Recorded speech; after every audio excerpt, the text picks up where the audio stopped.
सुंदर की कांति को ही धारण करके विराजमान ब्रजपति सुत कांति हंत ताए वो वैसी की वैसी हूबहू श्याम सुंदर जैसी कांति को ही ये धारण किए हुए है। मधुरम भर में स्थावरेष्वपि अपारम आश्चर्य है कि है तो ये स्थावर, है तो ये एक वनस्पति जाति, परंतु स्थावर होते हुए भी, जड़ होते हुए भी आश्चर्य है। मधुरिमा भर में तक ये कितनी मधुरिमा धारण किए हुए है।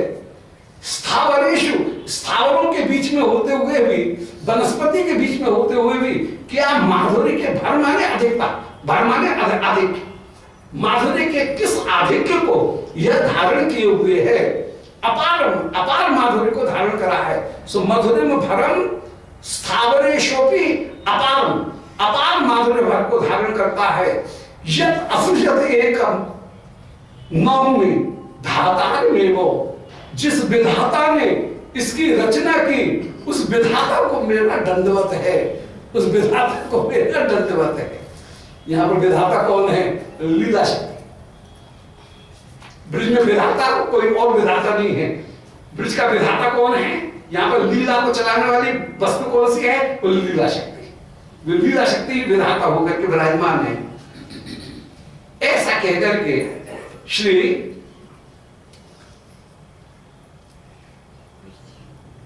प्रिया उस समय तमाल वृक्ष के पास में आई और भवत निकट में वह स्वक्षणे तर्पयामी, आज इनके इस तमाल वृक्ष के पास में जाकर के अपने ईक्षणों को, अपने नेत्रों को मैं तृप्त करूंगी, तृप्त करूंगी। इति अमितम उपगम्य एवं अश्वपूर्णेन मुचे, ऐसा कहकर के श्री प्रिया उस तमाल वृक्ष के पास में पधारी हैं। और उस समय अपूर्व जो शोभा है वो अपूर्व शोभा श्री प्रिया की हुई। वो लाली लाल की जय, वो वृंदावन बिहारी लाल की जय। जैसे प्रिया लाल दोनों का मिलन, उस मिलन का आगे बढ़ करेंगे। गोविंद जय जय गोपाल जय जय गोविंद जय जय गोपाल जय। प्राप्तायाम ताम प्रसेतु मधुना मानसी मत्स्य सेवाम भाव्याम रागाध्वपांथई ब्रजमल चलितम नैतिकम तस्य नौमि। नारायणं नमस्कृत्य नरं चैव नरोत्तमं देवीं सरस्वतीं व्यासं ततो जयमुदीरयेत्। हे श्री सनातन प्रभो करुणाम्बुराशे, हे रूप दुर्गत जनैक दयावलोको, हे भट्टि सुमते रघुनाथ दासो, श्री जीव में कुरुतमंद मते दयांद्रा।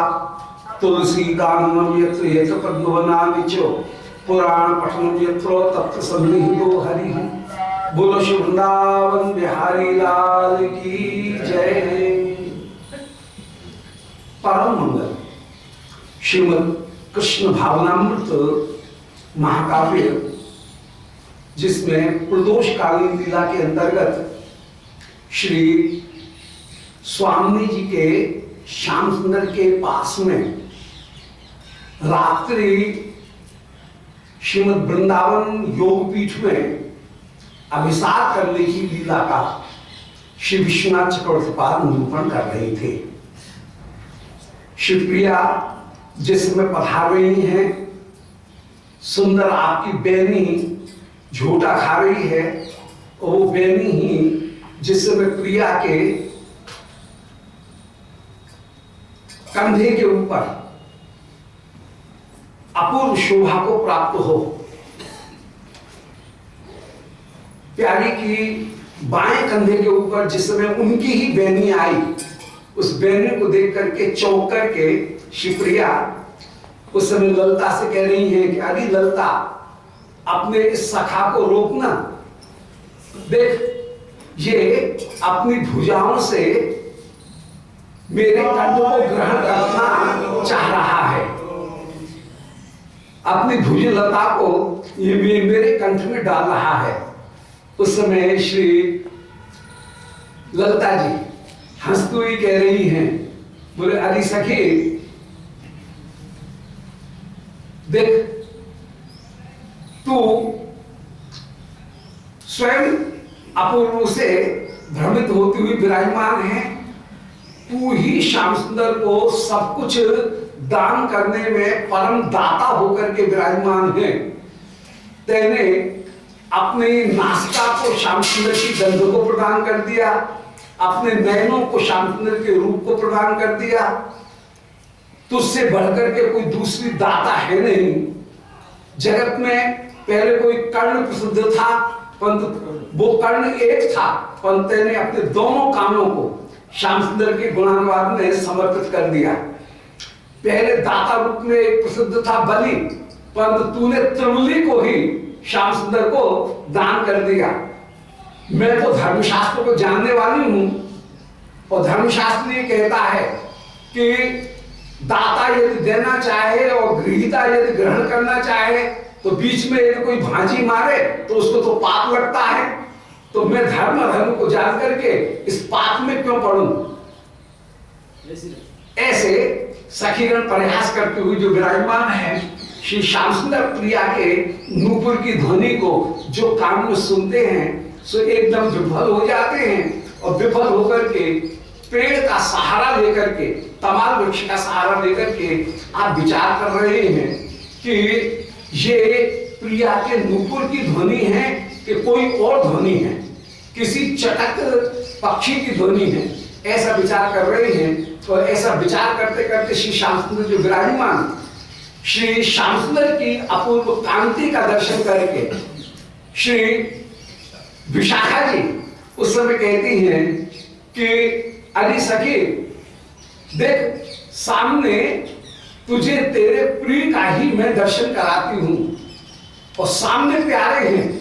विशाखा जी कह भी रही हैं, और श्री ललता जी उसको झूठा समझ, श्री राधिका उनको झूठा समझ रही हैं और कह रही हैं, बोले अरे सखी तूने बार बार मेरे साथ में हंसी की है, तमाल वृक्ष को कृष्ण बता करके तू सर्वदा मुझे ठगती रहती है।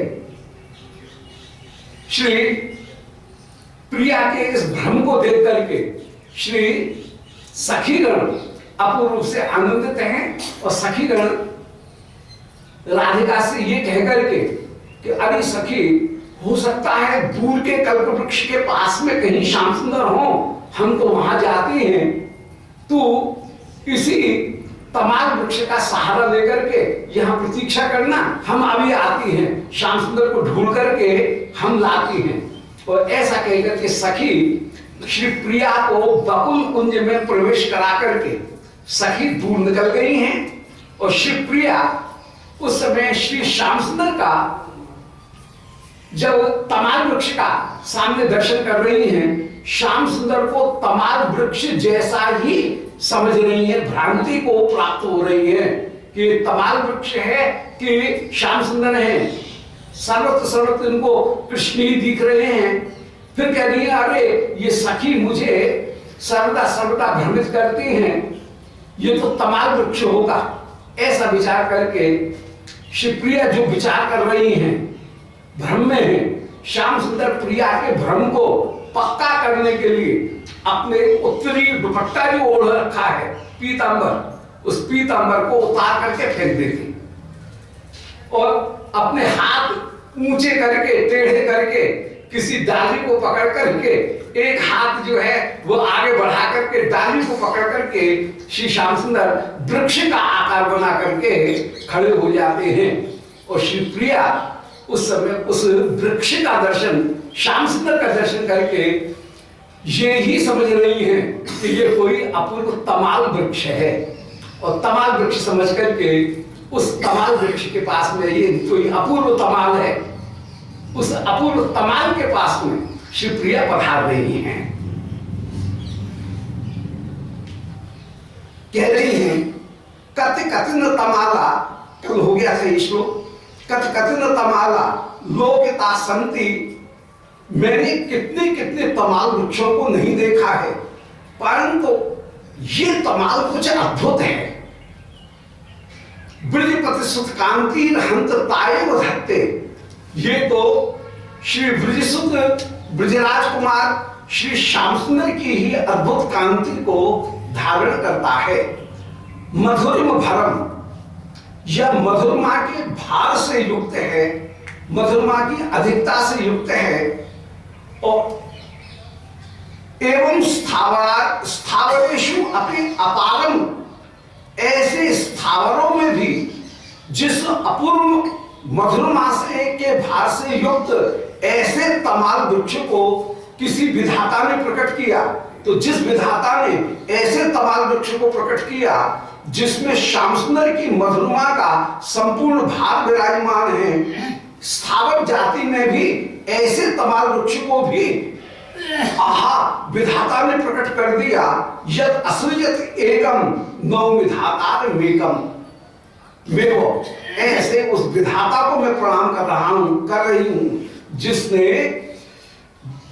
जो स्थावर जाति है, वृक्षों की जाति, उस वृक्षों की जाति में इतना सुंदर तमाल वृक्ष उत्पन्न कर दिया जो कि श्याम सुंदर के रूप कांति को धारण किए हुए है। ऐसे वृक्ष को भी विधाता ने प्रकट कर दिया। उस विधाता की जय हो, जय हो, उस विधाता को मैं प्रणाम करती हूं। ऐसा कहकर के उस तमाल वृक्ष, आया कोई नया तमाल वृक्ष है, वो अद्भुत कोई जो तमाल वृक्ष है, उस अद्भुत तमाल, अद्भुत श्याम तमाल के पास में शिवप्रिया आगे बढ़ी हुई चली जाती हैं। वो कह रही हैं, मन ही मन में विचार कर रही हैं। अब आगे देखिए 52वां श्लोक यहां से शुरू कर रहे हैं कि भवत निकट मेत्यो स्वेक्षणे तर्पयामि। अस्तु, भवत माने अस्तु, माने जो कुछ भी हो, निकट मेत्यो स्वेक्षणे तर्पयामि।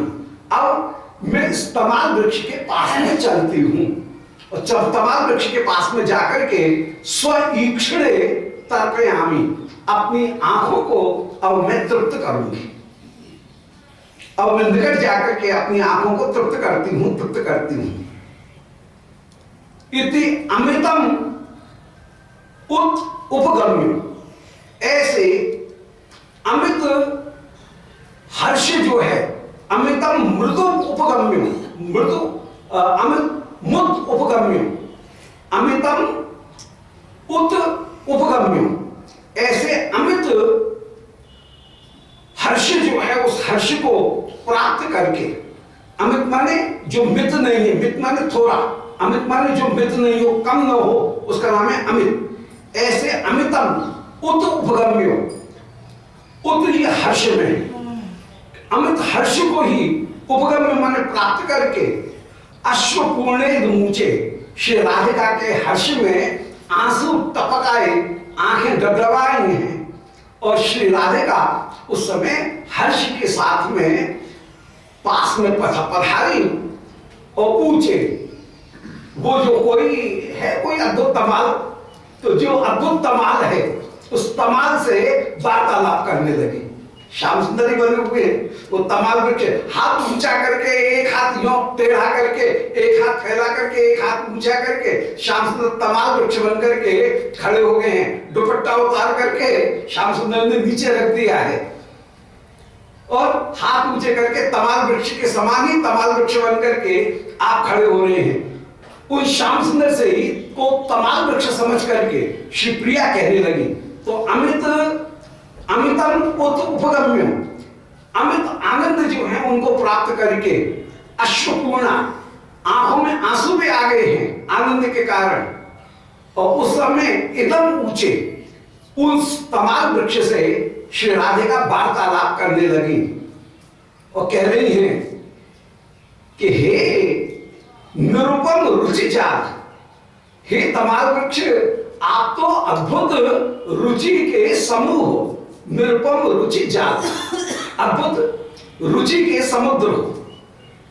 त्वाम स्तोवे किम तमाल, हे तमाल तुम्हारी शोभा का मैं क्या वर्णन करूं, ऐसी शोभा मैंने किसी तमाल वृक्ष की देखी ही नहीं।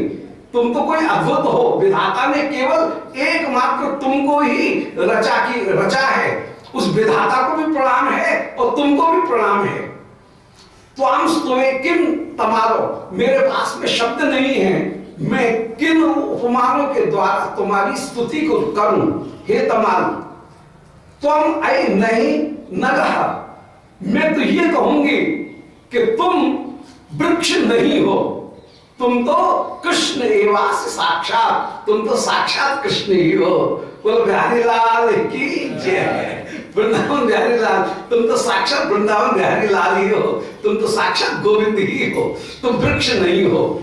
सो तुम आई नहीं नगा, नगा माने जो गमन न करे उसका नाम हुआ नग, माने तुम वृक्ष नहीं हो बल्कि कृष्ण एवास साक्षात, तुम तो साक्षात कृष्ण ही हो। आहा, तुम्हारा दर्शन करके अपूर्व आनंद की प्राप्ति हो रही है। कृष्ण को ही पहले वृक्ष समझ रही है और अब कह रही है तुम वृक्ष नहीं हो, मुझे तो ये लगता है तुम साक्षात कृष्ण ही हो, क्यों कृष्ण की पूरी माधुरी तुम में प्रकट हो रही है। एक अलंकार होता है, उसका नाम होता है अपनधुति। उसका लक्षण काव्य शास्त्र में वर्णन किया गया, काव्य प्रकाश में उसका लक्षण वर्णन किया कि प्रकृतम यन निषिद्धान्य स्थाप्यते साप्यपनधुति, जहां पर प्रकृत वस्तु का निषेध करके अन्य वस्तु की स्थापना की जाए उसका नाम होता है अपनधुति अलंकार। ये कृष्ण नहीं है, ये वृक्ष है, ये वृक्ष नहीं है, ये कृष्ण है। तो जिसको मूल वस्तु समझ रहे हैं, प्रकृत वस्तु समझ रही है, उसका निषेध करके और अन्य की स्थापना कर रही है। कृष्ण को पहले कृष्ण ने समझ करके वृक्ष समझा और अब यहां पर वृक्ष को मूल मान रही थी, अब वृक्ष का निषेध करके कह रही है तुम वृक्ष नहीं हो, तुम साक्षात कृष्ण ही हो। तो प्रकृति का जहां निषेध करके अन्य की स्थापना की जाए वहां पर अपनधुति अलंकार, यहां पर अपनधुति अलंकार का और भ्रांति और अपनधुति का जो संकर है उसको यहां पर प्रस्तुत किया गया। संकर अलंकार वहां होता है जहां पर दूध पानी की तरह से दो अलंकार मिल जाए, उसका नाम है संकर। और जहां पर तिल तंदुल की तरह से मिले वहां पर है सम्मिश्रण। तो यहां पर सम्मिश्रण नहीं है, दो अलंकारों का संकर है, माने भ्रांतिमान का, भ्रांति अलंकार का और अपनधुति का, इन दोनों का संकर यहां पर उपस्थित हुआ है। दोनों अलंकार एक साथ विराजमान है। भ्रांति तो है ही, भ्रांति तो हो ही रही है, माने श्री कृष्ण को वृक्ष समझ रही है, ये तो भ्रांति थी, परंतु उसमें अब उसका निषेध करके अब तुम मानो तुम वृक्ष नहीं हो, तुम तो साक्षात मानो कृष्ण ही हो। कृष्ण हो नहीं, मानो करके विचार कर रही है कि तुम मानो कृष्ण ही हो, तुम तो साक्षात कृष्ण ही दिख रहे हो। इस प्रकार ये अपनधुति अलंकार यहां पर प्रस्तुत कर रही है। भ्रांति और अपनधुति इन दोनों का संकर यहां पर प्रकट हो रहा है। दोबारा सुन ले, भवत निकट मेत्यो, भवत माने ठीक है, जो भी हो, ये एक निपात है। भवत माने जैसे कहते हैं ना, हाँ ठीक है जो भी हो। अब आगे चलते हैं। तो भवत माने जो भी हो, निकट मेत्यो, मैं इस तमाल वृक्ष के पास, कृष्ण को तमाली समझ रही है, तो मैं इस तमाल वृक्ष के पास में जाकर के स्वेक्षणे तर्पयामि, अपनी दोनों आंखों को तृप्त करती हूं। इति अमितम उपगम्य, इस प्रकार अमित हर्ष को प्राप्त करके अश्रुपूर्णा आंखों से युक्त होकर के इदम मुझे श्री राधिका ये कहने लगी कि निरुपम रुचि जाल, हे तमाल वृक्ष आप तो अद्भुत रुचि के समूह हो। त्वाम स्तुवे किम तमाल, अरे तमाल वृक्ष मैं तुम्हारी क्या स्तुति करूं, तुम्हारी स्तुति करने के लिए मेरे पास में शब्द नहीं है। तुम ऐ नहीं नगह, बस यही कहूंगी कि तुम वृक्ष तो हो ही नहीं सकते हो, तुम तो साक्षात कृष्ण ही हो। कृष्ण एवास्य साक्षात। तद अति दवथ शीर्णाम, मां मेहाश्लिष्य बाढ़म निज मधुर मरंदई सिंच भूमि रोहेंद्र। हे भूमि रोहेंद्र, भूमि माने पृथ्वी पर, रो माने उत्पन्न होने वाले। भूमि रो किसको कहते हैं? वृक्ष का। वृक्ष का एक नाम है भूमि रो। भूमि माने भूमि से जो उत्पन्न हो, उगे, उसका नाम भूमि रो। तो हे भूमि रो इंद्र माने वृक्षों में हे इंद्र, हे सर्वश्रेष्ठ, हे वृक्षराज, आपकी जय हो, जय हो। तद अति दवथ शीर्णाम, हाय मैं अत्यंत दवथ माने ज्वाला से व्याकुल हो रही हूं। दवथ कहते हैं ज्वाला। मैं अत्यंत अत्यंत ज्वाला से व्याकुल हो रही हूं। दवथ माने अग्नि, उससे ज्वाला से मैं शीर्णा माने व्याकुल हो रही हूं। माम इहास्विश्य बाढ़म, आहा तुम मेरा आलिंगन करो, आलिंगन कर लो, जिससे मेरी ज्वाला किसी तरह से शांत हो जाए। तो माम इहास्विश्य बाढ़म, मुझे बाढ़म माने अच्छी प्रकार से मेरा आलिंगन करो, और निज मधुर मरंदई सिंच, और मुझे अपनी मधुर मधुधारा से हे वृक्ष तुम सिंचित कर दो, सिंचित कर दो। श्याम सुंदर प्रसन्न हो रहे हैं। कभी प्रिया के वचन साक्षात मिलन के समय सुनने को नहीं मिलते हैं। श्याम सुंदर इन वचनों को सुनने के लिए सदा तरसते रहते हैं।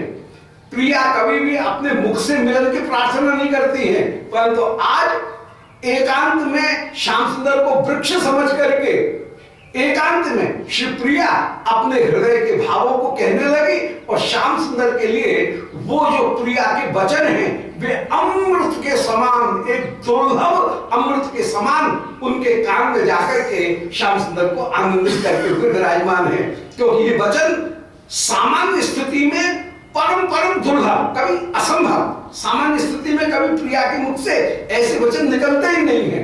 विरह की विकलता में आज प्रिया के मुख से निज प्रार्थना के वचन जो प्रकट हो गए, और शिवप्रिया कह रही हैं कि मैं विरह से व्याकुल हो रही हूं। हे वृक्षराज, आप मेरा आलिंगन करो, आलिंगन करके अपनी मधु मरंद से मुझे सिंचित कर दो, सिंचित कर दो। हे भू रोहेंद्रो, हे वृक्षराज, आपकी जय हो। क्षण अतनु वार्ता, इस प्रकार क्षण माने एक क्षण के लिए, अतनु माने कामदेव, तनु माने शरीर, अतनु माने जिसका शरीर नहीं है, माने अनंग, जो अनंग होकर के प्रसिद्ध है। अतनु माने कामदेव, उनके दवात्म, उस कामदेव की दव माने दावाग्नि, उसमें मैं आर्त हो रही हूं। दव कहते हैं दाव की आग। दाव की आग होती बड़ी तेज है। यदि कुश में आग लगे तो कुश की आग, दाव की जो आग है वो एकदम तेज होती है, उसमें गर्मी भी बहुत ज्यादा होती है। तो अतनु दव आतन, दावानल इसीलिए कहते हैं, दाव में लगी हुई जो अनल उसका नाम दावानल, वही दव आतन। मैं उस दावानल से आर्त होकर के विराजमान हूं। कामदेव के दावानल से मैं युक्त होकर के विराजमान हूं। क्षण अतम दवाताम प्लावयामि स्वचेतः, हाय आज तुम्हारे माधुर्य समुद्र में मैं अपने चित्त को डुबोऊंगी। प्लावयामि स्वचेतः, अपने चित्त को माधुर्य समुद्र में मैं डुबोऊंगी।